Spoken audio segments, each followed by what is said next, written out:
Yung isang kahit naman siguro sa anong aspeto ng buhay na parang pagka ipinipilit mong mahanap yung mga bagay na 'di ba minsan may kasabihan nga tayo dokmat na, "Wag mong hanapin lalabas din yan."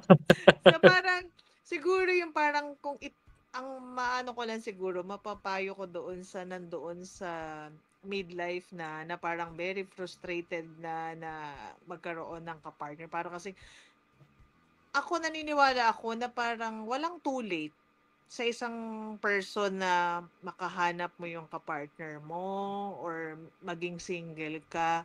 Darating at darating